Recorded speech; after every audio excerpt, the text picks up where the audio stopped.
अस्सलाम वालेकुम किसान दोस्तों, उम्मीद करता हूँ आप सब ज़बरदस्त होंगे। मैं हूँ शान और आप देख रहे हैं अपना एग्रीकल्चर एंड इंफॉर्मेशन चैनल। दोस्तों, हम सब के लिए बड़ी खुशखबरी, जिस तरह मैंने कहा था कि मैं आपको डेली बेसिस पे अच्छी से अच्छी अपडेट देने की कोशिश करूँगा, तो वैसी अपडेट आप दोस्तों के साथ शेयर कर रहा हूँ दिन ब दिन। तो दोस्तों, अच्छी खबर यह है कि झांगुनैट की खरीदारी का ऐलान कर दिया है एक शुगर मिल ने, जिसका नाम ढरकी शुगर मिल है उर्फ कम्मू शहीद।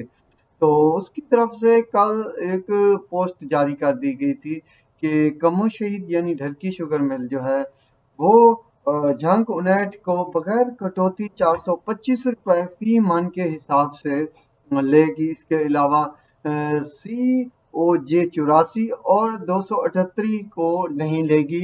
सिर्फ और सिर्फ नॉन वैरायटी झंग उनैठ यानी 238 जो है वो ठट्ठा है, और 84 जो CP के साथ मिक्स करके कई शुगर मिल वालों ने दिया था कि कुछ अरसा पहले कि ये आप काश्त करें तो ये बहुत अच्छी झाड़ देती है, औसत देती है और उगाव भी जबरदस्त है।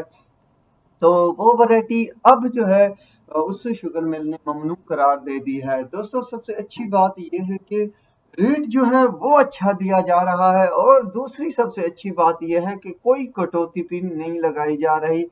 तीसरी वजह यह है कि अब औसत भी अच्छी आएगी और रेट भी अच्छा मिलेगा।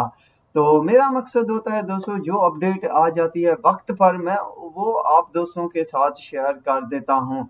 दोस्तों, आज मजीद कंफर्म करना था तो वो भी हो गया। तो माशाल्लाह, आप भी कंफर्म करके आगे कटाई का अमल शुरू करें। बस ऐसा नहीं हो कि आप कटाई शुरू करें ऊपर से पिरामिड बंद हो जाए और बाद में गन्ना कई दिन सूखता रहे। पिरामिड हाथ में लें, डायरेक्ट फिर कटाई और लोडिंग तीसरी जगह पे ठोके मिल पे और काम तमाम कर दें। इस तरह से अगर चलेंगे तो कोई प्रॉब्लम भी नहीं होगी, नुकसान भी नहीं होगा। अगर आप बीच बचा में कुछ स्टेप पे छोड़ जाते हैं तो मसले मसाइल ज्यादा होने के चांसेस हैं। तो दोस्तों, ये थी अपडेट, अब तक के लिए इतना ही काफी है। दुआओं में याद रखिएगा। अल्लाह हाफिज।